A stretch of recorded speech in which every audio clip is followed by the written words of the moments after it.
Bueno, yo en primer lugar quería darte las gracias a ti y a esta que está aquí detrás. Raquel. A Raquel, Dos Pasos, por haber hecho posible en realidad este encuentro. Han sido ellos. Que lo hemos perseguido un poco. No, él lo sabe, además que cuando fuimos y tal, sí, pero sí que es verdad. Pero además, la rabia que lo diga Yolanda, la rabia además en redes con Sergio Villanueva, ¿te acuerdas que dijimos? No estaría mal hacer algo con Sergio. Hacer algo con Sergio, exactamente. Entonces, bueno, yo lo primero que te quería preguntar, ¿cómo surgió esta novela? ¿Cuál fue la chispa que te dijo, yo tengo que escribir una novela, yo tengo que, aunque ya has contado parte de la entrevista, pero como esto no lo han oído? Bueno, en el génesis de esta novela está un acto de rebeldía, en el sentido de que yo soy licenciado en Historia, mi especialidad es la Historia moderna y contemporánea de España. Yo a veces discuto con compañeros novelistas o guionistas, porque yo soy de los que piensan que las grandes historias suelen estar en la historia con H mayúscula. O sea, cualquier cosa que nos podamos inventar, ya hubo alguien que la vivió. Y más terrible o más hermosa. Entonces yo leo mucha historia y yo me encontré un pie de página, estaba leyendo una cosa sobre la burguesía catalana del 19, que hablaba de Pedro Blanco, el gran negrero malagueño. A mí ver gran negrero y malagueño en la misma frase fue lo que me cautivó, porque dije, ¿cómo puede ser? Yo iba a clase, a mí me regalaron los masters, así que dije, ¿cómo puede ser que yo he dedicado 5 años de mi vida a estudiar este periodo de la historia de España y yo no he oído hablar de este señor? Me puse a leer. Enseguida entendí por qué yo no había oído hablar de este señor. La novela va muy bien, para mi sorpresa, porque no creo que sea una novela fácil. Creo que es una novela exigente con el lector o con la lectora, pero creo que a cambio da mucho. Pero bueno, está yendo muy bien. Vamos por la 5ª edición y ahora entraremos en la 6ª, pronto se va a lanzar en toda Latinoamérica. Y he hecho muchas presentaciones. Y yo suelo hacer un juego, ¿no? Una prueba, presentaciones por toda España, en sitios muy distintos. Y yo siempre empiezo preguntando, si yo os digo negros y esclavitud, ¿en qué pensáis? Punta Quinte, en algodón, en Luisiana, en Mississippi, en el sur de Estados Unidos. Entonces la gente se queda muy pasmada cuando les cuento, y la novela cuenta eso, que al mismo tiempo que esas plantaciones de algodón, del mismo tamaño, igualmente dotadas de esclavos, igualmente de ferozmente tratados, eran las grandes plantaciones de caña de azúcar de Cuba y Puerto Rico, los ingenios de azúcar. Y esos eran todos de esclavistas españoles y surtidos por negreros españoles. Antes de entrar en materia, hay que diferenciar una cosa. Una cosa es un esclavista, que es un propietario de esclavos, es un señor que es dueño de esclavos, y otra cosa es un negrero. El negrero es el que iba por los esclavos a África, los transportaba y los vendía. De alguna manera hay que tener claro que las dos grandes economías de plantación que son pilares de las revoluciones industriales europeas son la plantación de algodón y la plantación de caña de azúcar. Y esas todas funcionaban a base de mano de obra esclava. Por lo cual la primera mitad del siglo XIX es un momento de auge se dispara exponencialmente el uso de mano de obra esclava al contacto de la esclavitud tradicional. La esclavitud llevaba 400 y pico años existiendo, la trata de esclavos transatlántica, pero al contacto con las necesidades de mano de obra de las revoluciones industriales se dispara, y ese es el momento en el que aparece nuestro monstruo. Quizá también yo soy de los que piensa que no son los monstruos los que crean las realidades, sino que las realidades siempre crean el monstruo que necesitan para realizarse. El esclavismo era el sistema económico, el esclavismo era la ideología, era transversal. Del esclavismo participaban desde la reina regente de María Cristina de Borbón, el arzobispo de Toledo y las diputaciones provinciales, al último artesano comerciante de La Habana. Todo el mundo, de una manera u otra, participaba del esclavismo. Entonces, como digo, es un acto de rebeldía, en el sentido de que es un intento de recuperar una parte de nuestra historia que nunca se nos ha contado. Yo siempre pongo un ejemplo. Yo tengo 56 años, yo nunca pude en el colegio, en el instituto, instituto conseguí que un profesor de historia me explicara la guerra civil o el franquismo. Nunca llegábamos. Yo, que era un niño curioso, siempre decía, hombre, pero esto de la guerra civil debe ser una cosa como para echarle un ojo, ¿no? Debe ser muy importante, ¿no? No, no nos da tiempo, no llegamos. En cambio, de Amadeo de Saboya yo sé más que su propia familia. Yo he estudiado Amadeo de Saboya, con todo el bachillerato, no sé por qué estudiábamos Amadeo de Saboya, Secano, Sagasta. Bien, eso responde a las mismas razones de por qué no sabemos nada de este señor y por qué cuando oímos la palabra esclavitud y esclavismo nunca la asociamos con nuestro país. Porque gran parte del origen de gran parte de las fortunas de este país está en la trata de esclavos del 19. En el origen de las grandes fortunas y muchas de las instituciones de este país, por tanto de las oligarquías de este país, hay para mí, en mi opinión, dos cataclismos morales e históricos. Uno es la trata de esclavos del 19 y el otro es el franquismo. Bueno, pues casualmente son los dos episodios que en verdad nunca nadie se ha tomado la molestia de explicarnos. Este libro es un libro, yo soy historiador, soy licenciado en historia, todo lo que son datos históricos están documentados, están sacados de bibliografía, son contrastables. Luego es una novela, no es un, ya lo habéis leído, no es un ensayo o una obra académica, pero lo que son datos históricos son sacados de fuentes y contrastados. Así que cuando yo enumero quiénes eran los beneficiarios de esto, podéis creerme cuando digo que todo el mundo participaba de esto. La reina regente María Cristina de Borbón fue la mayor propietaria de esclavos de la corona española. Tenía el ingenio Santa Susana, en Cuba, con la mayor dotación de esclavos de la isla, junto con su marido, el señor Muñoz, el duque de Rianzares. El arzobispo de Toledo, que colocaba las rentas del arzobispado en las expediciones de los negreros. Con la iglesia, para esto siempre ha sido muy cuca, siempre encuentra cómo justificar sus cosas. Entonces, diría que bueno, que por mal que vivieran como esclavos en Cuba, pues siempre vivirían mejor, pues estarían bautizados que como paganos en sus selvas. Pero como era el gran negocio, ahí participaba todo el mundo. Entidades o instituciones que en principio ninguno asociaríamos a la trata de esclavos. La Diputación Provincial de Guadalajara, la Diputación Provincial de Zaragoza, la de Alicante, la de Vigo. Claro, el negocio que daba mayor rentabilidad era la trata de esclavos. Pues entonces, cualquier institución que tuviera un dinero que invertir y quisiera doblarlo o triplicarlo, ¿dónde lo invertía? En la trata de esclavos. Así que, contestando a tu pregunta, el primer impulso que hay detrás de la escritura de esta novela es traer a la luz una parte de nuestra historia que sencillamente, como otras tantas, no se nos ha contado. ¿Y por qué te crees que no se nos ha contado? Bueno, es lo que te acabo de decir, porque estaba todo el mundo metido en ello. Porque, vamos a ver, desde el siglo XIX, ya vosotras habéis leído el libro, entonces supongo que veis de una manera muy gráfica que somos muy siglo XIX todavía en este país. O sea, hay un hilo sin cortar que nos une, sobre todo en cuanto a las élites. Bueno, desde el siglo XIX hasta nuestros días, con el breve lapso de la República, que ya se encargaron de dar un golpe de Estado para acabar con ella, los planes de estudios de este país los han determinado las oligarquías.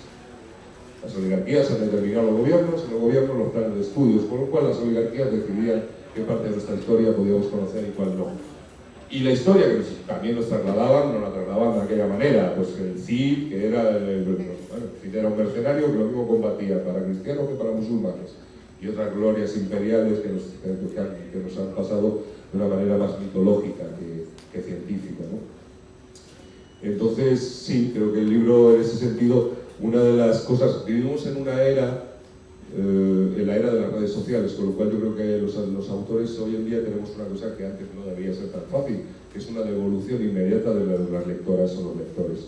A mí todos los días me escribe alguien que ha leído la novela, con lo cual tengo un palabrejo inglés, feedback inmediato, y lo primero que me dicen es que les sorprende.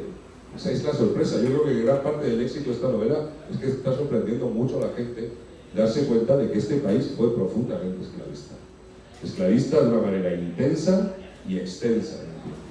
Y lo sigue siendo. Bueno. Es que teniendo en cuenta de que tú tienes carrera y no sabías del tema, imagínate lo que tenemos. Sí, por eso te digo que vamos a ver, hay buenos estudios sobre el esclavismo español, pero son estudios académicos. Entonces, si tú no te dedicas a la investigación histórica, difícilmente vas a acceder a ello. Luego también hay verdad una cosa, que es la increíble potencia creadora de relato de Hollywood y la televisión, ¿no? Porque Punta Quinte, claro, nos la metieron por los ojos y todos, y luego 12 años de esclavitud, y claro, entonces hemos asociado de una manera, creo, consecuente con lo que hemos recibido, que la esclavitud era una cosa que no iba a nosotros, que era una cosa que, bueno, pasaba en el Mississippi con el algodón y tal, no, pero es que igual, exactamente igual en cantidad, en atrocidad, en explotación hasta la muerte de seres humanos, era la economía del azúcar. Y en Cuba, tenéis que pensar que Cuba, desde finales del 18 hasta la primera mitad del 19, esa islita, visualizamos el mapa de Cuba, era el azucarero del mundo. Producía más azúcar que Brasil. Y eso todo se hacía con mano de obra esclava. El reglamento que viene en cada capítulo, el reglamento del esclavo, esclavista, ese es totalmente... Eso es el reglamento de esclavos del capitán Jerónimo Valdés, La Habana 1848, creo, o sí, me voy al año ahora, sí. Ese es el reglamento que publicó el capitán general de Cuba, 48, el capitán general de Cuba, que curiosamente no es la definición canónica de un esclavo, es alguien que carece de cualquier derecho, con lo cual el reglamento de esclavos no da derechos a los esclavos, lo que fija son las obligaciones de los dueños, que es distinto, es interesante. Y yo lo pongo con una pérfida intención. Tú lees esos artículos que encabezan cada capítulo y visto desde hoy decimos, ¡qué barbaridad! O sea, un artículo en concreto dice, los esclavos no podrán trabajar cortando caña más de 16 horas seguidas al día. Imaginaros qué atrocidad, o sea, la humedad, el calor, el trabajo físico de cortar la caña, bueno, no pueden estar cortando caña más de 16 horas al día. Bueno, pues esto que a nosotros nos parece una atrocidad, cuando salió, era una cosa, como dirían ahora, de los progres. Era progre, porque este señor venía con instrucciones de Espartero, el presidente del gobierno en aquella época, por presiones inglesas, de empezar a controlar a los esclavistas y de iniciar un proceso, digamos, hacia la abolición de la trata en Cuba. Así que eso que nosotros lo leemos desde hoy, decir, nos echamos la mano a la cabeza, cuando salió, era como un atentado, era como una cosa de progres chalao que provocó que se revolvieran las élites esclavistas, diciendo que quién narices era el capitán general para decirles a ellos cómo tenía que tratar a sus negros. Yo, para que entendamos un poco la mentalidad, que bueno, si habéis leído la novela, pues esto ya no lo habéis visto, pero ahí lo cuento. El periódico más importante de La Habana, la primera mitad del siglo XIX, era el Diario de Avisos de La Habana. Bueno, el Diario de Avisos de La Habana tenía dos secciones fijas, una que decía, de anuncios, una que decía, va a llegar la goleta Estrella del Sur con 400 esclavos mandingos, capitaneados por el capitán no sé qué, que serán subastados en tal tablado a tal hora. Pero luego había otra, que yo a los millennials se lo explico así, que era el Wallapop de la época. Y el Wallapop de la época, porque era intercambio de cosas. Y era intercambio de cosas, que los anuncios yo lo pongo uno ahí, lo habréis leído. Cambio cocinera Guluf de 30 años, esclava sin tachas que no era ni vaga, ni ladrona, ni borracha, por una mesa, camilla y 6 sillas. O cambio 2 negros grandes, granaderos, buenos para el machete, para el desmonte, por un cerdo y un mulo. Bueno, eso no lo ponían los grandes monstruos, eso era un señor, una señora normal que decidía que ya no le hacía falta esa cocinera, que le hacía más falta una mesa y una silla. Pero nos da una radiografía exacta de cuál era la ideología esclavista. Los esclavos eran posesiones, eran cosas, eran bienes muebles en cuanto que se podían mover, desplazar. Y se podían cambiar, las cosas se cambiaban por otras cosas. Yo tenía una pregunta que, intentando no entrar en política, evidentemente, Al final en la nota de autor das muchísimas gracias a todos tus viajes a La Habana y a todo el proceso de documentación en Cuba. Mi pregunta es más tipo, ¿hay documentación en Cuba? ¿Se conserva de forma apolítica, por decirlo de alguna manera? O sea, ¿conseguiste muchísima información o te fue difícil encontrarla? No, yo entré en contacto con un profesor de la Universidad de La Habana, el profesor Guache, que es una eminencia en cuanto primero a etnografía y antropología africana, y luego en cuanto a cómo eran las condiciones de vida de los esclavos en Cuba, los ingenios y La Habana del 19, y él me facilitó, por ejemplo, todo esto que acabo de decir de los anuncios del diario de avisos, de son monografías que no están publicadas aquí, están publicadas solo en Cuba, y que él me facilitó. Y sí, no vi un especial sesgo político en lo que me dio. Creo que, evidentemente, todos los que hacen investigación histórica, de alguna manera hacen presentismo. Quieren afianzar, de alguna manera, posiciones políticas actuales, buscando argumentación de cómo fue el pasado. Pero creo que esos son los malos historiadores, o si se te ve demasiado eso, tienes bastante mal historiador. Creo que la investigación histórica pasa más por hacer un gran acopio de hechos contrastados, un corpus documental grande, exponerlo y cada uno que saque sus conclusiones. O sea, que esos anuncios que yo te he explicado existían, eso es así. Entonces ya cada uno, eso que lo interpreta a su manera. Si nos parece normal o nos parece que era un retrato de una manera de pensar de una época, ¿no? Los otros mongos de los que hablas son también... Son reales los dos, el mongo John Ormond y el mongo Chachado Sousa. Son personajes históricos fascinantes que podrían ser perfectamente personajes de una novela de Melville o de Conrad, pero son personajes históricos, como es un personaje histórico Pedro Blanco. Y es verdad que él entró de muy joven, digamos en su periodo de formación en África, entró en contacto con ambos y trabajó de alguna manera para ambos. Yo, como digo, es una novela, así que yo he decidido las peripecias que le hago pasar al lado, sobre todo de Chachá, pues, pero el retrato que yo hago de Chachá está sacado un poco de lo que nos ha llegado de este tipo. Ten en cuenta que estos tipos, los mongos, mongo significa, los mongos en la trata transatlántica son los grandes reyes esclavistas. En realidad significa mongo es el rey del río. ¿Por qué? Porque las grandes factorías esclavistas que comerciaban con seres humanos, pero no solo con seres humanos, también con mercancías, se situaban siempre cerca del estuario de un gran río. Y estos tipos eran reyes esclavistas. O sea, Pedro Blanco creó un reino. Si tú lees El corazón de las tinieblas de Conrad, este pobre factor belga, Kurz, perdido en una revuelta del río Congo con sus fiebres, es un miserable.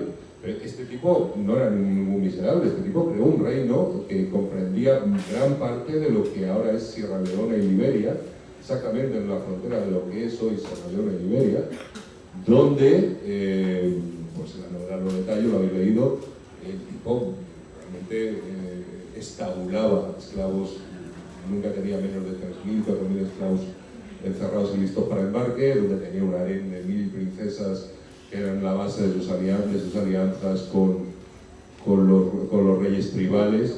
Porque el gran truco de este tipo, ¿cuál fue? Este tipo modernizó la trata en el sentido de que descubrió que la trata era muy fluctuante, era intermitente, se tardaba mucho en cargar los barcos, porque costaba tener un flujo permanente de esclavos. Las guerras eran estacionales, se hacían en la época seca, se paraban en la de lluvia. Este tipo lo que consiguió fue inundar todo un enorme hinterland, toda una enorme extensión de terreno, ya te digo, de Sierra Leona y Liberia, con ron, la Santa Trinidad, que decían los negros, ron, pólvora y mosquetes, y ponerlos a todos a guerrear los unos contra los otros, ocupándose siempre de que ninguna facción se impusiera a las otras. Cuando uno parecía que iba a prevalecer, fortalecía a los que iban perdiendo, así que mantenía la guerra siempre en marcha. Y esa guerra era la fuente inagotable, el flujo continuo de esclavos, hasta el punto de que la zona, y tardó, hay quien dice que aún no se ha recuperado, pero tardó decenios en volver a tener otra actividad económica que no fuera el esclavismo. La gente abandonó la agricultura, abandonó la ganadería, abandonó el cultivo de la palma, abandonó todo, se dedicó a esclavizar al vecino y a venderse con los blancos. Hablando de Pedro Blanco, No, que yo dije. vale. ¿Crees que la infancia que tuvo le llevó a ser como fue? Bueno, yo creo que eso es, sí, claro, yo creo que todos Porque somos... la madre, la hermana... Sí, yo creo que todos somos la infancia que tuvimos. Es ahí donde nos conformamos como seres humanos. Yo hay una cosa que creo que todos los que hemos cumplido más de 8 años, en algún momento de nuestra vida hemos girado la cabeza y hemos intuido ahí la locura. Afortunadamente, pues aunque incluso hayamos entrado en ella, en algún momento no nos hemos quedado ahí. Yo creo que, en la novela lo cuento, yo creo que en el origen de toda violencia, y esto es una forma bestial y gigantesca de violencia, hay miedo.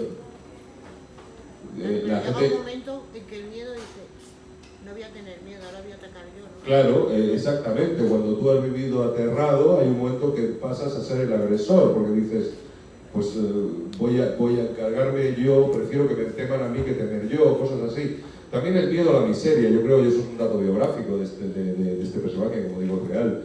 Yo creo, yo lo he explicitado en la novela de esta manera: en el momento que la miseria entró por la puerta, la felicidad se fue por la ventana, y esa familia pues inicia una espiral hacia la degradación que solo puede llevar a la destrucción y a la generación de un monstruo. Yo creo que sí, yo creo que somos nuestra infancia y somos nuestros muertos. Nosotros somos nuestros padres, nuestros abuelos. No sé si habéis hecho alguna vez o conocéis el tema de las constelaciones familiares. No, lo del árbol genealógico. No, las constelaciones familiares no tienen que ver con la terapia Hellstad, y bueno, es una cosa para investigar. No daría para una charla de 3 horas, no es el sitio ni el lugar. Pero es un sitio, digamos, donde tú haces un mapa, una constelación de tus dinámicas familiares. Y con gente que representa a tu familia se generan unas cosas un tanto inexplicables, pero muy interesantes. Es una cosa que os recomiendo que leáis algo al respecto y que os animéis a hacerla. YouTube. Van a flipar. Tú ya lo sabes, ¿no? Está Yo bien. que te quita la palabra. No, he estado leyendo una entrevista que hiciste, creo que para Swipe, pues con la promoción del libro, en el que dices, creo que una de las misiones de los escritores es recuperar la memoria y recordar este tipo de episodios. Pero yo creo que no solamente este tipo de episodios, también los buenos, y creo que estamos tendiendo a valorar solamente las cosas del pasado con los ojos de hoy. Y eso no nos da una visión de lo que pasaba en su momento, porque la gente en ese momento hacía lo que tenía que hacer o lo que creía que tenía que hacer. Es que eso es un matiz interesante. Una cosa es lo que tienes que hacer y otra cosa es lo que te dicen que creas que tienes que hacer. No, yo tampoco estoy de acuerdo en eso. Quiero decir, el hombre que se iba, qué sé yo, o se enrolaba en los tercios de Flandes, lo hacía porque estaba convencido de una idea. Bueno, porque tenía mucha hambre y era una manera de gastarlo. Porque en la mili era todo menos obligatorio. Entonces no quiere decir que a lo mejor lo vemos hoy y a ellos despanzurrar el eje les parecía muy bien. Pero a fecha de hoy nos parece una barbaridad. Pero no podemos juzgarlo desde hoy. No se debe juzgar el pasado por los valores morales actuales. Hay una cosa, entiendo por dónde va tu pregunta. Y vamos a ver, vivimos la época esta de la imperiofobia y la imperiofilia.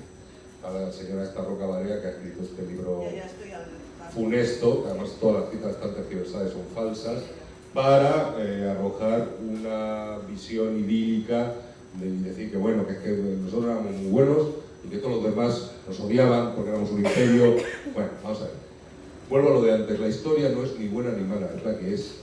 Lo que hay que hacer es documentarla y cada uno que saque sus conclusiones. Te voy a poner un ejemplo de...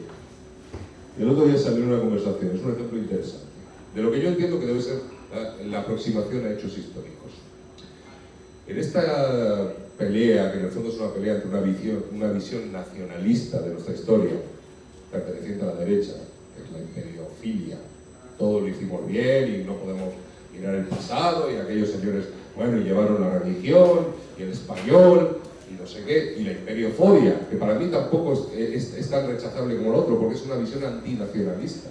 O sea, para mí es tan rechazable el que ensalza por sistema como el que denigra por sistema, ¿no? Hay que ir y ver qué pasó en cada momento. Vale. Un ejemplo de esto, que es muy gráfico. Esta visión de la imperiofilia que tiende a culpar y a decir, bueno, sí, pero es que claro, nosotros, por ejemplo, a diferencia de los ingleses cuando llegan a Norteamérica, ¿qué hacen? Exterminan a los indios.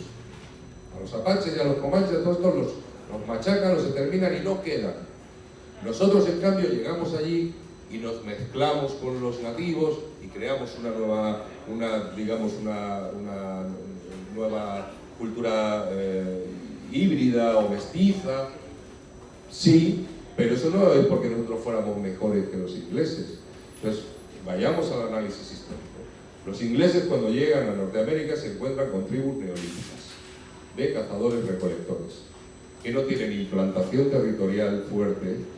Como son cazadores-recolectores, son grupos humanos muy pequeños que se mueven por grandes extensiones de terreno cazando.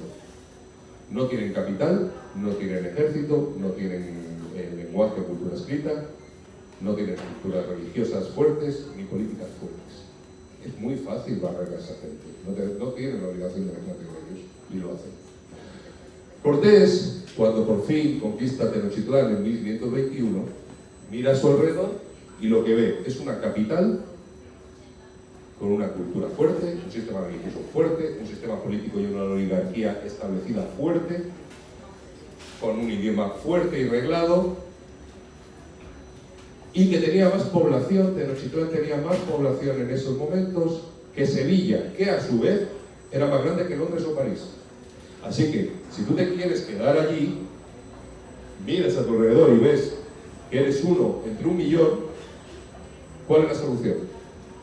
Me voy a casar yo y con mis capitanes con las hijas de Moctezuma, de Cuitláhuac, de Cuauhtémoc, de todos estos, y vamos a generar una nueva oligarquía mestiza. Pero eso no es porque nosotros seamos mejores que los otros o porque nos gusten más las señoras, que es un argumento bastante casposo, pero que yo he escuchado también. Que es que nosotros somos muy cachondos y todos vamos por el mundo. Hay un matiz de inteligencia en ese decir política. No, es un matiz. Lo que sería inteligente es aproximarse a los hechos. Por ejemplo, otra cosa a la inversa. Los españoles llevaron allí las enfermedades, y aquello fue un genocidio y no sé qué, y murieron millones. ¿Y qué es malo los españoles? Bueno, no, evidentemente es cierto, murieron millones de personas por la viruela. Pero no fue un designio de nadie. ¿A qué responde eso? Si pensáis, si repasáis, veréis que en Mesoamérica, en Perú era distinto porque existía la alpaca, pero en Mesoamérica no había ningún tipo de animal de ganadería. Mientras que los animales habían sido, se habían pastoreado y el ser humano había convivido con los animales en Europa desde la antigüedad. Es más, seguramente todos tendremos recuerdos de algún pueblo que hemos ido a visitar, algún familiar o no sé qué, donde todavía conservaban esas salas que metían los cerdos abajo y la familia dormía arriba para que el calor del cerdo calentara la casa arriba. Bien, todas las enfermedades, como vemos ahora con el coronavirus, todas estas enfermedades, sus cepas iniciales están en los animales. ¿Qué pasa? Que los europeos, a fuerza de convivir durante centurias, siglos con estos animales, habían desarrollado anticuerpos. Y lo que para nosotros era una enfermedad relativamente letal o cada vez menos letal, o que pasabas un sarampión y no te morías, pues los indios no tenían ningún anticuerpo de esto. O sea, no fue una guerra bacteriológica, no fue una guerra, vamos a exterminar todo esto, ni siquiera tenían la percepción de que estuvieran sucediendo esas cosas. Pero te digo que hay que tener mucho cuidado con cómo nos aproximamos a tanto la gente que por sistema ensalza una cosa como la otra, la que denigra. Yo creo que hay que cuidarlo desde el punto justo. Es decir, no puedes decir, es que este hizo tal cosa, pero ¿cómo se le pudo ocurrir? Bueno, pues porque en ese momento lo tuvo que hacer. Bueno, el punto justo siempre es una cuestión que queda muy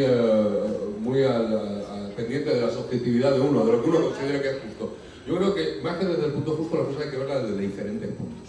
Y cuanto más información recolectemos sobre un hecho histórico, menos subjetividad habrá de interpretarlo. Claro. Entonces diría, oiga, ¿es que esto fue así? Sí, claro. Hombre, evidentemente, pues no, pues tú no puedes entender procesos del siglo XVI o del siglo XIV con los valores morales de hoy en día, porque eran completamente. Es que es imposible. No lo entendemos tampoco. Como no nos cabe en la cabeza. Hablemos un poco, Carlos, estrictamente, digamos, de la novela. Historiador, encuentras un interrogante, que también es muy de novelista, muy de periodista, tiro para adelante, entonces ya armas la documentación, pero hay huecos que rellenar, ahí surge el novelista. Ahí empiezan a hacer realmente la novela, ¿no? ¿Cómo la fuiste realmente armando? ¿Cómo dijiste, bueno, tiro por aquí, voy por aquí? Bueno, yo tenía unos hitos claros. Este personaje es histórico, como digo, existió este señor. Entonces, y además es un personaje, el personaje real ya de por sí era muy novelesco. Y además es un personaje curioso, porque según a qué fuentes vayas a investigarle, tiene hasta 2 y 3 versiones distintas sobre mismos episodios de su vida. El tío, según le iba mejor o le iba peor, pues contaba unas cosas o... Bueno, yo he elegido las que creo que articulan una historia más interesante dramáticamente, ¿no? Y algunas pues he cargado la mano y claro, me he dejado llevar por la fantasía. Entonces, digamos que yo tenía una estructura, un camino que venía marcado por la biografía de este señor. Nace en Málaga, muere loco en Barcelona, en tal año estuvo en tal sitio y en tal estuvo en otro. Y entre medias, inspirándome siempre en lo que leía en el hecho histórico, pero ahí sí, efectivamente, ahí entra el novelista y entra el creador. Y bueno, para mí, quiero decir, este libro para mí es... son 620 páginas. Yo no soy un escritor profesional, aunque sea mi cuarta novela en estos libros en el sentido, yo no me levanto todos los días de mi vida a escribir. No tengo método, escribo un poco a golpes. También yo con lo que pago el alquiler es con mi trabajo de actor. Y esta es una novela que yo he escrito entre rodajes, así que por eso he tardado 5 años. Con lo cual, el llegar a escribir este libro, si yo no me hubiera apasionado, enamorado del monstruo, excitado, divertido, aterrado, no lo hubiera conseguido. Yo he dicho en alguna entrevista, y a veces me miran raro, que yo escribo para mí. Yo no soy un escritor de bestseller, no tengo fórmula, no sé escribir un libro fórmula que sé que va a funcionar. Yo escribo cosas que a mí me gustaría leer, con la convicción de que si a mí me genera todas estas sensaciones, es muy posible que otras personas también disfruten de eso. Entonces, bueno, el viaje que os habéis pegado vosotras leyéndolo, pues es el que me pegué yo escribiéndolo, ¿no? Bastante feroz. Luego yo también suelo decir que este libro es una demostración palpable de la teoría de la relatividad de Einstein. En el sentido de que hay libros de 110 páginas que son coñazos, no los terminan nunca, y cortos de 15 minutos que se te hacen eternos, y hay libros de 620 páginas que se te hacen muy cortos. Muy cortos, ¿no? O sea, que todo es relativo. Si llevaran la novela al cine, ¿a quién verías en el...? A Javier Bardem, que es un actor... Es que sabes lo que me ha Que no pasado, vale para casa. que estaba leyendo el libro y es que lo tenía en mente. Sí. Pero... que es un actor joven que está empezando, no lo hace mal. No lo hace mal el chaval. Yo creo que lo Pues, haría de verdad que muchas veces, según estaba leyéndolo, veía la imagen de... Sí, eso lo hemos estado hablando. Y yo soy de los que piensa que si hacéis un poco de memoria, veréis que no hay grandes películas de grandes libros. Es muy difícil, son dos lenguajes antagónicos, enfrentados. Yo siempre pongo un ejemplo.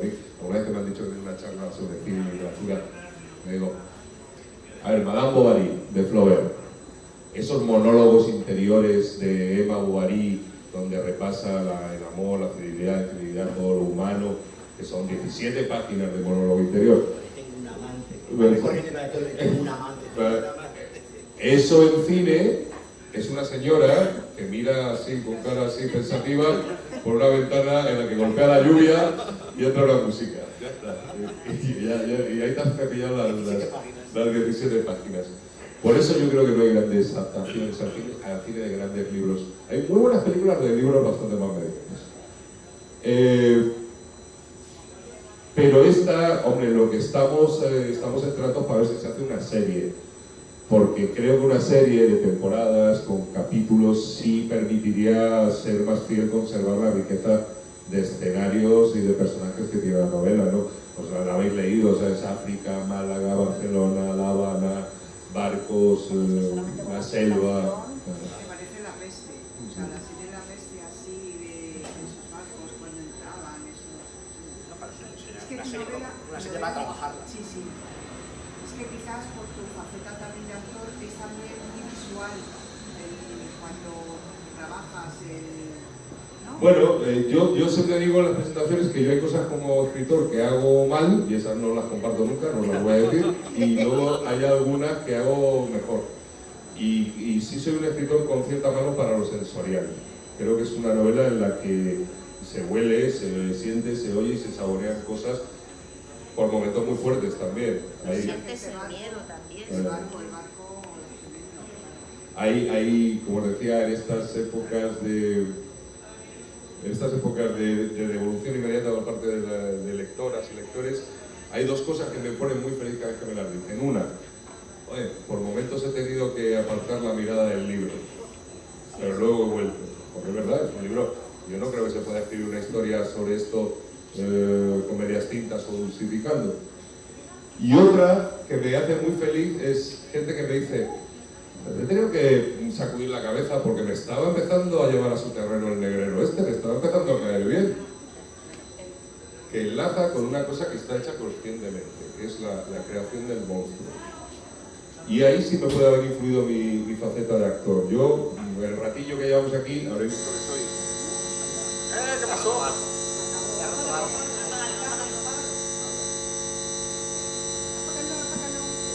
Está apagado todo.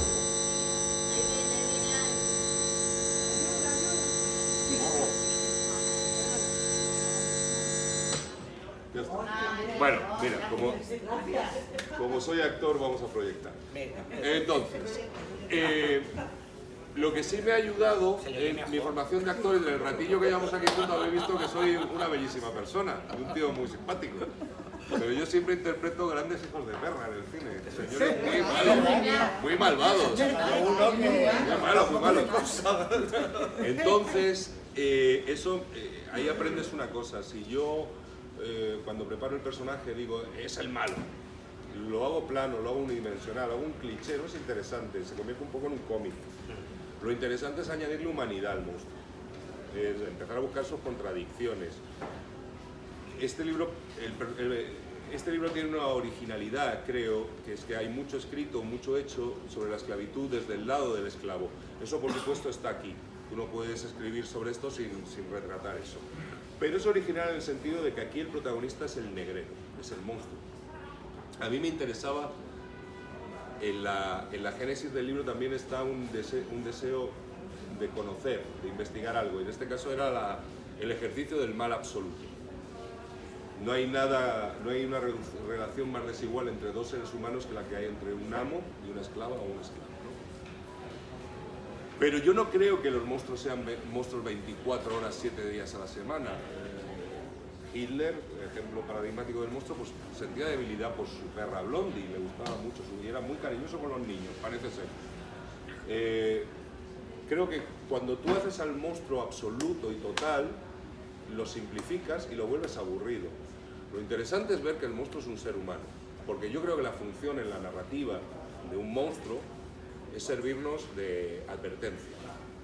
El monstruo es un espejo que nos ponemos delante y que nos dice, ojo, porque en otras circunstancias, en otro momento, en otras tierras, en otra vida, tú podrías haber sido. O sea, vuelvo a lo que decía antes, si estuviéramos en La Habana en 1821, esto fuera La Habana en 1821, todas vosotras, con absoluta certeza, yo y este señor seríamos esclavistas. Seguramente igual hubiera alguna abolicionista. Hubiese sido la esclava que se venezolana. Bueno,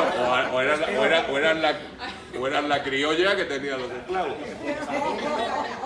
El negro que luego esclaviza. Quiero decir, dentro de lo que genera, de la génesis de este libro hay otra influencia muy clara, que es un libro que os recomiendo si no habéis leído, que es Eichmann en Jerusalén, de Hannah Arendt, una filósofa judía alemana. Eichmann en Jerusalén, donde ella acuñó el término que todos hemos oído hablar muchas veces, la banalidad del mal. Bueno, ella hablaba del nazismo y de cómo no se podía haber perpetuado el holocausto sin la participación de muchos seres humanos alemanes corrientes normales. Eso está en esto.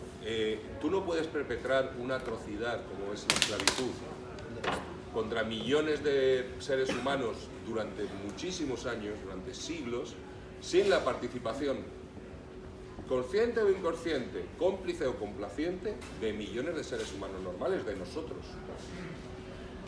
Eso es la banalidad del mal. Un monstruo puede ser el motor de una acción, pero no puede crear la totalidad de esa acción. Pedro Blanco era un monstruo que crea el sistema para realizarse, pero ese sistema funcionaba a base de la participación de todos nosotros. Si nosotros hubiéramos sido españoles en Cuba en 1821, hubiéramos sido negreros, hubiéramos sido esclavistas. Entonces es interesante porque yo también, hombre, uno siempre pretende dejar semillas de pensamientos en lo que hace, y entonces es una llamada de atención a que nos mantengamos siempre alerta y críticos ante estos discursos del sentido común. Bueno, es que las cosas son como son y no se pueden hacer, y siempre ha sido así, y bueno, y si ahora lo que toca son con el trabajo precario y enlazar contratos basura tras contrato basura, pero es que no se pueden cambiar las cosas. Bueno, eso es banalidad del mal, no rebelarse ante las cosas, perpetuar ese sistema, no rebelarse contra él, no someterlo a crítica. Yo siempre digo, si ponemos un baremo, la definición canónica de un esclavo es alguien que no tiene ningún derecho. Si ponemos un baremo que va 0, esclavo, ningún derecho, 10, un ser humano, una mujer, un hombre, completamente realizados, libres, con todos los derechos que un ser humano pueda tener o merecer, cada vez que nosotros perdemos un derecho social, laboral, civil, político, y nos aproximamos al 0, nos estamos aproximando a una situación de esclavitud. Y la cosa está montada de tal manera que permanentemente hay una serie de emisores, de consignas, de ideología, de Ana Rosa Quintanas, Susanas Grisos, Ferreras y toda esta patulea que te están todo el día diciendo cómo son las cosas. Bueno, tenemos que ser críticos y no aceptar lo primero que te dice un tertuliano en un programa de televisión, que todos cobran por decir lo que dicen, y someter a crítica todo lo que oímos, porque si no, sin darnos cuenta, nos deslizamos hacia esa banalidad del mal, ¿no? Y podemos acabar siendo cómplices de una aberración como esta. En el libro lo cuento, ya lo habéis leído, o sea, las expediciones de los negreros se financiaban con participación, con venta de suscripciones. Por supuesto había grandes esclavistas que ellos solo pagaban una expedición, pero casi la mitad de esas expediciones las financiaríamos de vivir en La Habana en aquellos años nosotros. Seguramente aquí dirían, oye, me han dicho que hay un tío que va al Golfo de Guinea, ponemos unos pesos y si el tío llega y vendo un negro y me quedo con otro y recupero y le gano. Bueno, eso es la verdad. De todas las maneras, siendo un monstruo como es, al final terminas humanizándolo. No justificándolo, pero sí humanizándolo. No, es ¿Hasta cuánto llegas a humanizarlo? No, es que has dado con la clave y enlaza con lo que os contaba antes, que me he ido por otro lado. De actor preparando malvados. O sea, tú cuando quieres humanizar un malvado, tienes que comprenderlo. Comprenderlo no es justificarlo. Comprenderlo es meterte en sus razones. Un rasgo que compartimos todos los seres humanos es una enorme capacidad para construirnos a posteriori, para falsear construir la memoria más o menos a medida, para la autoindulgencia, para justificar todo, desde la tontería más tonta que hayamos hecho a una aberración. Siempre encontramos una razón para todo. Y este tío, por supuesto, tenía sus razones. Y el sistema le daba sus razones. Y el sentido común, ese viejo aforismo marxista, el sentido común de cada época no es más que la ideología de la clase dominante en cada época. Y la clase dominante en esta época era esclavista. Y lo que el sentido común te decía es que había que ser esclavista. Y que estaba muy bien ser esclavista. ¿Te costó mucho escribirlo? Como te decía Porque antes, es muy difícil. yo lo he disfrutado mucho. Sí, pero aunque lo hayas disfrutado, ponerlo como es, contar todo eso, yo es que lo veo, bajo mi punto de vista, pues que yo no soy escritora, evidentemente yo lo veo súper complicado, súper difícil. Había momentos, o sea, lo que escribirlo no me costaba, lo que te cuesta es cuando te pones a leer y te das cuenta de la capacidad del mal del ser humano. O sea, el ejercicio de narrarlo y dramatizarlo y crear un personaje es fascinante, por lo menos para mí. Yo ahí eso lo he disfrutado muchísimo.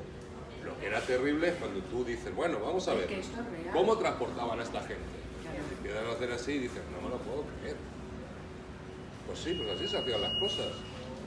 Eso es lo duro, el enfrentarte, el mirar a los ojos a la infinita capacidad del ser humano para hacer daño a otros seres humanos. Pero dicho esto, como decía antes, yo no puedo escribir esto si no me lo paso bomba haciéndolo. Pero es que a pesar de tardar los 5 años, es que se nota que es que lo has disfrutado la vida.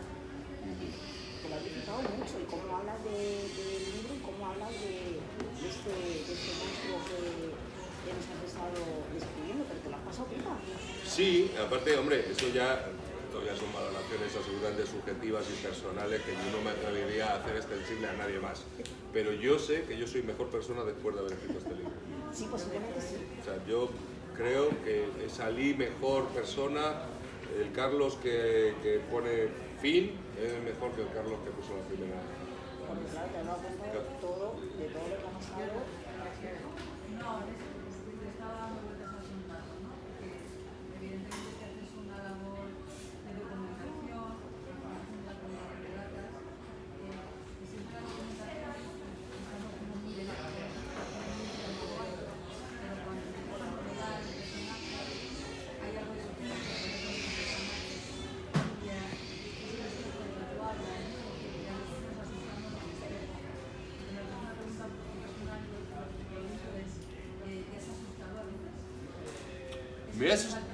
Sí, enlaza un poco con lo que le estaba diciendo a ella. Me ha asustado en el sentido de que me he visto, me he hecho consciente de más rasgos de mi humanidad.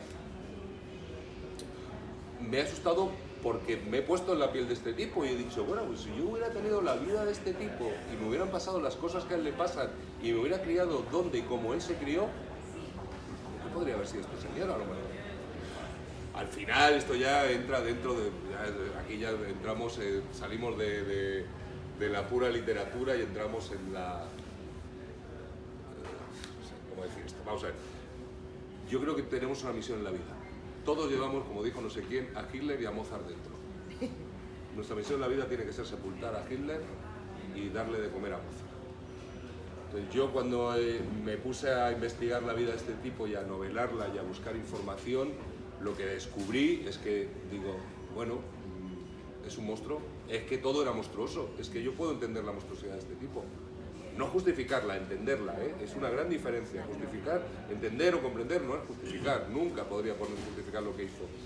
Pero sí entenderlo, entender cómo llega a eso. Siempre hablas de que lo humanizas, lo entiendes. ¿En ningún momento te conmovió? Sí, me conmovió y habéis leído la novela. No quiero hacerle spoiler a la única. Pero sí me conmovió porque al humanizarlo, y además es que esto es biográfico y es real. Este tipo, el gran amor de su vida fue su hija. Es que y claro, precisamente, hombre, resumiendo mucho, al monstruo le llega el momento en que se resquebraja todo y se empieza a tambalear todo, y por la grieta por la que entra la destrucción, es precisamente por el amor. Es cuando se detiene a amar, es cuando, curiosamente, y eso es biográfico, o sea, este tipo realmente, su hija asistió, pasa un poco más o menos lo que yo digo en la novela. La maternidad de la hija es otro tema, eso yo ahí he novelado bastante más, pero sí, claro, y sí me he conmovido, porque además, claro, yo creo que enlazo con lo que decía, esta cosa que me pone muy contento cuando recibo mensajes de lectoras o lectores que me vienen a decir, oye, es que es impresionante, pero por momentos este tipo es que me llevaba a su lado. Digo, bueno, pues bien, pues eso, de eso se trata. Eso no lo puedes conseguir si no conmueves a la lectora o al lector. Pero eso es jugar con la mente del lector en el sentido de cuando yo leo un malo malísimo o un malo que es realmente un monstruo y estoy sintiendo compasión, me doy rabia conmigo misma de decir, no. O sea, no Es malo, sentir sí, esto es por malo. este monstruo. Exactamente. Y Bueno. ahí dejo de leer y digo, Pero eso Bueno, es porque pero- lo analizamos pero- en el momento de ahora. Pero eso ya te obliga a entablar un diálogo con lo que estás leyendo. interior, sí, literal. Claro, y a reevaluar y resituar cosas. Ya, pero que me Ah, revalúo yo creo- a mí yo misma creo- de decir, no puedo creer Que me está... esto, Claro. me indigno. Y en ese momento en que te recolocas las piezas, estás reafirmando ideas. Sí. Quiero decir, hay una cosa que es muy lícita y yo como actor he participado en algunas cosas de estas y bueno, es el entretenimiento. Tú vas y ves una cosa, unas palomitas y cuando has llegado a la puerta del cine se te ha olvidado lo que hiciste. Vas a pasar un rato. Y hay libros que son entretenimiento. A mí personalmente no me interesan demasiado. Pero yo entiendo perfectamente que hay un mercado para eso. Yo creo que la literatura, la labor que tiene, o la función que tiene es esa, es contrastarte, es interpelarte. Es que tú de repente digas, no, demonios, ¿qué es esto? No puede ser. Porque eso te obliga a decir, ¿y por qué no puede ser? Pues porque no, porque yo tengo unos valores, y los valores de este tipo son opuestos a mis valores, y si me está haciendo dudar, y ahí ya... Ella dice, ¿será que soy un monstruo? Yo también. No. Así que... No, pero mira, hay un momento que él le pregunta, le dice el doctor que él habla de que oye voces, lo que tú contabas, lo que tenemos todos dentro, lo que nos cuenta, lo que nos dice, lo que debemos hacer, y le dice, pero nunca escuchaste la voz de la conciencia, ¿verdad, Pedro? Entonces él dice, pero a eso me refiero, lo que me trajo este manicomio fue dejar de oír esa voz, dejar de saber qué hacer. Hay todo su torno, miedo y vacilaciones, miedo a dar un paso, a salir a la calle, a ordenar, a obedecer, miedo a vivir por miedo a perder la vida, miedo por mi hija. Es que en ese sentido, o sea, lo que decías, lo hemos hablado en la entrevista, no es justificar, pero esa parte humana que indudablemente tiene que tener, porque si no, son personajes grotescos, de verdad que los malos, los dictadores, los personajes grotescos, niñolescos, demás, tirando banderas, nos da mucha risa, pero en el fondo mucha gente se queda en esa risa y no entra en lo que tirando banderas denuncia. Entonces hay que contarlos, yo creo, a mí es que me parece que una película capital en ese sentido, lo hemos hablado antes con Carlos Arriba, es El hundimiento, donde por fin se cuenta un Hitler que de verdad da miedo. ¿Por qué da miedo? Porque es real. El otro, aunque te da miedo lo que provoca, Sí, lo que cuando- es el gran dictador de Chaplin, es la parodia. Claro, lo unidimensional es siempre paródico y tú frente a la parodia creas distancia. La parodia siempre la ves de lejos. Te provoca risa o rechazo o pena, pero lo que el peligro es la empatía. Y para empatizar hay que humanizar. Entonces, cuando el monstruo de repente te mira a los ojos y dice, coño, el monstruo no... Es que pobre monstruo. Y dices, un momento, ¿pobre monstruo? Claro, eso es interesante. En un momento dado que él mismo se dice pobre negrero y le dice el médico, ¿cómo pobre negrero? Exactamente. Pero las conversaciones con el médico son reales. No, eso está todo inventado. Eso es todo fabulación. Eso fue un mecanismo para que yo me invento. Claro, yo la manera que tenía de presentar en una novela, esto no es un ensayo histórico, Es que parece real. toda esa información que había recogido sobre la trata de esclavos y el esclavismo español, era crear un personaje. El médico es vosotras, son los lectores. El médico le hace al negrero las preguntas que le haríais vosotros. Sirve para que él le cuente y para que, haciendo ese ejercicio de memoria sobre su vida, rememore cómo llegó a ser ese gran negrero y que describa lo que era la trata de esclavos. Ya que ese personaje es buenísimo. Sí, es un bonito personaje. Y sobre la hija también había documentación y, o sea... Sí, no, la hija se casó con un noble arruinado en Cataluña y... Este señor tiene familia en Málaga, que yo nunca les pedí permiso para nada, pero no me ha llegado ninguna querella. Así que lo deben tener bastante asumido que el tatarabuelo. O es que tú pero lo has es que contado eso es curioso. Vosotros, hay una cosa que siempre cuento en las presentaciones, que es las pervivencias de esto y cómo la gente... Vale, os digo, ¿os acordáis de Artur Mas, presidente de la Generalitat? ¿Os acordáis que cuando lo hicieron presidente colgó un timón en su despacho, un timón de barco? Bueno, pues era el timón del barco negrero de su tatarabuelo Joan el Pigat, el Pegoso Mas, capitán negrero de Torredembarra. Y entonces a Artur Mas le debió parecer que era una cosa muy cojonuda para decorar su despacho el timón del tatarabuelo negrero. ¿Y cuando se enteró lo que... No, hombre, no se Hombre, enteró, lo- bueno, si lo lo debía colgó saber, sería porque- si lo colgó sería estaría muy Porque, orgulloso. claro, ¿no? Pero es que hay un libro que nos leímos en el club también, que se llama Desaparecida en Siboney, que también es de La Habana y del Cabismo, y ella hace como una reivindicación de todas las fortunas actuales que siguen en España, pero que han sido amasadas a través de la explotación en La Habana, en el tabaco y no el tema. Y era así como Bueno, que- el tabaco también empleaba mano de obra esclava. Exacto, y era, o sea, hasta el sol de hoy, que tanto se le puede recriminar a esa gente que la fortuna que tiene actualmente viene derivada de eso y debería dar una parte y tal, o si incluso se enorgullecen de ese pasado. Yo lo que diría es que en este país también hay una cosa, aparte de que no nos hayan contado esta historia, porque salpica directamente a muchas de las grandes nombres de este país, empezando por la familia real. Hay otra causa, que es que la esclavitud en España siempre fue un fenómeno ultramarino, siempre fue un fenómeno de las posesiones americanas. En España no hubo nunca una gran cantidad de esclavos. Los que había eran una especie de... solían ser esclavos domésticos y no hubo un gran número de... Por eso nosotros no tenemos una gran población negra. O sea, esto que voy a decir es una perogrullada, pero cualquiera que haya estado en Latinoamérica o en Cuba, pues hay que pensar que todos estos señores de color que vemos en la calle no estaban allí. O sea, todos los que pasean por la calle son descendientes de esclavos, llevados allí a la fuerza. Entonces también es verdad que la falta de una población negra, de una densidad demográfica, racial de población negra en España, ha impedido que aquí haya el debate que sí hay en Francia o hay en Estados Unidos, donde hay una importantísima cantidad de población negra que ha sacado este tema a la discusión y a la luz, y no ha habido más narices que ir sobre él, ¿no? Aquí no tuvimos nunca ese gran aporte de población negra.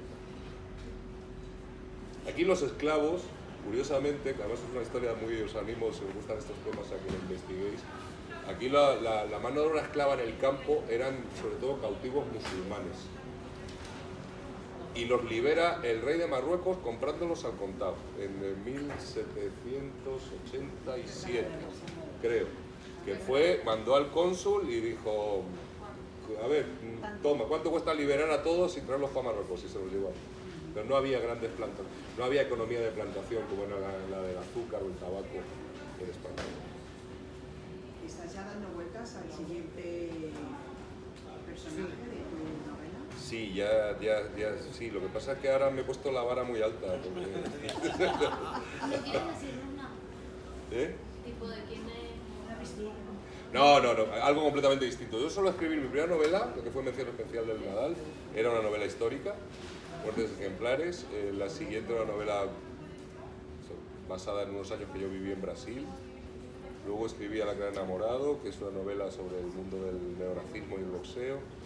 Ahora esta, que es la vuelta a novela histórica. La siguiente quiero que sea algo que no tenga que ver. O sea, no me gustaría etiquetarme como escritor de novela histórica o de novela... ¿Va a ser o erótica o romántica? Será una novela llena de todas las... La vida está llena de... La vida está llena de todo, de romance, de erotismo, afortunadamente todavía. Nosotros te queríamos preguntar sobre la imagen. La imagen o Ya sea, dentro. sí. Esos son grabados del siglo XIX, recreaciones de lo que era el transporte de esclavos. Sí, es que son... Tenéis que tener en cuenta esto que veis aquí, este palo, esta horquilla, que van unidos por el cuello. Esto es una herencia de los traficantes franceses en África, se llama el bois maillon, el palo mayón, y esto era una manera de controlar a los... Por supuesto había esclavos que eran más rebeldes o levantiscos que los otros, entonces cuando tú tenías una cuerda de esclavos con los que tenías que a lo mejor bajar desde el interior hacia la costa. Las factorías de los negreros estaban siempre en la costa. Los negreros blancos nunca se internaban a por esclavos. Ellos esperaban en la costa. Eran los negros los que bajaban a otros negros a los factores. Y los bajaban así. A veces iba algún capataz blanco que retomaba a mitad de camino, pero normalmente eran traficantes negros también. Y los llevaban uncidos por el cuello porque eso impedía, era una forma de castigo físico. Si tú eras un negro más rebelde, te hacían caminar con eso y acababas con todo el cuello desollado y te generaba problemas de espalda. Y era una manera de quebrar la voluntad de los más. Porque una cosa que está muy detallada en la novela, que es el problema que eran los motines en los barcos negreros, que era lo peor que podía suceder. Y creo que la estadística, no sé si era 1 de cada 4 o 1 de cada 3 barcos negreros que sufrían un motín. Como habéis visto en la novela, eso era desastre, acabara como acabara. Si ganaban los negros, porque mataban a todos los blancos. Y los negros, no olvidemos, eran siempre del interior. Muchos de ellos nunca habían visto el mar, nunca habían visto un blanco y no sabían lo que era un barco. No sabían manejarlo, ni pilotarlo, ni aparejarlo, con lo cual morían de hambre y de sed a la deriva. Si los blancos sofocaban el motín, era otro desastre porque lo hacían a base de matar a la mercancía a la que había llegado. Entonces era muy mal negocio para todos. Hay una novela de Melville que se llama Benito Sereno. ¿De quién? De Melville. Melville. Benito Sereno. A ver, Benito Sereno, sí, Capitán Nero. Maravillosa novela. De todas maneras, de lo que hablas del palo... Sí, sí, una gran novela. De la horquilla y tal, tenemos que tener en cuenta que también muchos de estos esclavos que se traían eran los que habían perdido la batalla, eran guerreros y por lo tanto era gente fuerte. O sea, no, me refiero que hasta que había mujeres y niños de las aldeas, pero obviamente muchos de ellos eran, yo me peleo con el poblado no sé quién o con la tribu no sé cuántos porque quiero el poder y pierdo. Y entonces, como he perdido, termino... Sí, no. Y por eso estaban también así. Evidentemente el motor... Obviamente no todos eran dóciles, había guerreros, había no, hombres claro. que eran en su tierra. Y además entiendo que estaban en su obligación de no ser dóciles, ¿no? No, pero el problema, vamos a ver, el problema de... Físicamente era gente muy potente. El problema de la esclavitud africana en concreto, esclavitud ha habido en todas las culturas, es un rasgo permanente en todas las culturas humanas, en cualquier época.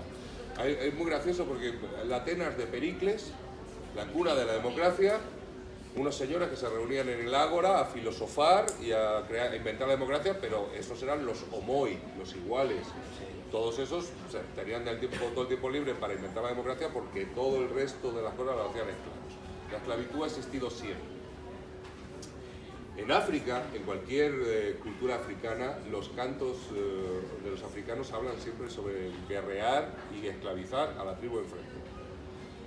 Pero hasta la llegada de las revoluciones industriales y las economías de plantación, ese esclavismo era, digamos, homoestático. No alteraba los grandes equilibrios demográficos. El problema de esto es cuando esa cultura tradicionalmente esclavista del africano se encuentra con las necesidades exponenciales de mano de obra esclava que genera la revolución industrial, las economías de plantación. Entonces los blancos, que antes podían llevarse 100 en un barco, empiezan a querer llenar 10 barcos con 800 en la bodega. Y eso es lo que descabala y hace que sí, en principio, por supuesto, el rasgo tradicional africano es yo guerreo y como he vencido al otro lo esclavizo y son guerreros, pero al final la esclavitud cuando se dispara exponencialmente, como digo, por estas necesidades, eso ya eran mujeres, niños, todo el que era susceptible de ser vendido. Y el esclavismo era un fenómeno tan transversal en cuanto a las prácticas económicas que todo el mundo tenía un uso. O sea, incluso un señor, un esclavo algo mayor, negro, podía ser un buen mayordomo, podía ser un buen sirviente doméstico. Así que todo el mundo era susceptible de ser vendido. Y eso es lo que hace eso terrible. O sea, hay datos historiográficos, hay un consenso historiográfico en cuanto a los mínimos. a los máximos se difiere bastante, hay diversas teorías.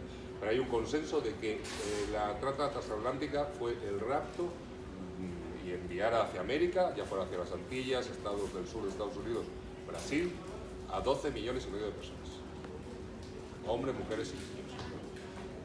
Luego imaginaros, eso es otro tema, otra nota que también está muy presente en el libro, si la situación de un esclavo era terrible, imaginaros la de una esclava. Ellas eran sistemáticamente violadas. Eran violadas porque un poco como pasa con las refugiadas subsaharianas que intentan llegar a Europa en patera, que son violadas en cada control de frontera que atraviesan, violadas luego en Libia, violadas en los barcos negreros, en los entrepuentes donde se cargaban los esclavos. No siempre era así, pero la mayoría de las veces se separaba a hombres y mujeres. Las mujeres y los niños viajaban, se separaba con un mamparo. Las mujeres y los niños siempre viajaban en el entrepuente que tenía acceso directo desde los camarotes de los oficiales, para que los oficiales en una travesía que duraba lo que duraba, pues tuvieran sus desahogos. Bueno, es que si antes has dicho que el esclavo era la línea cero, yo creo que encima estaba la mujer, no la mujer esclava. No, bueno, yo en las presentaciones que hago siempre pongo el mismo ejemplo. Nosotros vivimos en la era del Me Too. O sea, perdón, ha sido necesario crear un movimiento feminista para parar con el abuso sexual en las esferas del trabajo y todo esto. Bueno, pues imaginaros cuando ya no es en una empresa, en un puesto de trabajo, sino que es que tú eres una cosa que perteneces a otra persona. Como os he dicho antes, se intercambiaban como cosas. Tú intercambiabas una cocinera por una mesa y unas sillas, era una cosa. Entonces, cuando si la cocinera te gustaba, pues ¿quién te iba a decir a ti que no fueras siempre que te apeteciera a violar a tu cocinera? Así que si la situación de un esclavo era terrible, pues la de las esclavas ya Lo de los niños que cuentas es novelesco, ¿Lo de? Los niños en los barcos cuando ha habido motines y eso es novelesco. No, eso no, hay casos documentados de canibalismo y lo que no es novelesco, y es una cosa que también nos da que pensar, es el personaje de Mr. Reeves, este inglés de la Gentry, sofisticado, que vive en Recife. Este es histórico, este es un genetista, un Mengele a Balalet. O sea, este tipo se descubrió que si él empezó acostándose con negras, y él era rubio, ojos azules, descubrió que le salían unas mulatas y unos mulatitos muy bonitos. Entonces él abrió una nueva vertiente dentro de la trata, que era la trata específicamente sexual, basada en el cruce, en el genetismo. Él tenía tradición en Inglaterra de criador de caballos de carreras, sabía cómo, entre comillas, mejorar una especie. Entonces el tipo se dedicó en Recife, en unos barracones, a cruzar marinos de pelo rubio y ojos azules con negras y a esperar el tiempo suficiente para vender como objetos sexuales pues, a esos mulatas, de esos mulatitos que le salían. Que por lo menos, yo no sé si aquí en España, pero en Venezuela tú en el colegio estudias los nombres de cada unión de razas. O sea, indígena con negro, indígena con blanco. Yo no sé si eso aquí se estudia. No, en Venezuela te dicen, ay, tú eres criollo, tú eres blanco de orilla, tú eres tal, no sé qué. Y eso se da en el colegio hasta el sol de hoy. Sí, están los cuarterones, los chinos, los mulatos, no sé qué. Sí. En Cuba, no recuerdo ahora el número exacto, pero hay una, en internet lo podéis buscar, hay una carta que dibuja cada cruce con el nombre, creo que son como 28 distintos. Que luego también pensar que el esclavismo era tan transversal que suponía también otra cosa, que es una cosa que por desgracia sigue pasando en nuestros días. Un español que emigraba a Cuba con una mano delante y otra detrás y que era un miserable en la península, simplemente por el hecho de llegar a un sitio donde había población negra, ya era alguien. Eso es uno de los grandes mecanismos de conservación de las injusticias sociales. Hoy en día también, enfrentar al que tiene poco con el que tiene menos, para que no miren al que lo tiene todo. Entonces, ese era otro rasgo muy concreto de la situación en Cuba, en Puerto Rico respecto al esclavismo. Llegabas allí, eras un emigrante gallego o donde fuera, llegabas con lo puesto, pero coño, llegabas a un sitio donde había negros. Entonces ya tú, por lo pronto eras blanco y español, así que poca broma. Y ya eso ya te daba un estatus jurídico superior al de esa persona. Y te daba el derecho de comprar a esa persona. Aunque fuera una miserable que él. Entonces, era una sociedad muy compleja. Bueno. ¿Alguna pregunta más? Pues nada, hemos hecho un rato muy agradable, ¿no? Desde luego da gusto escucharte. Nada. Pues gracias. A vosotras. Nada. Un placer.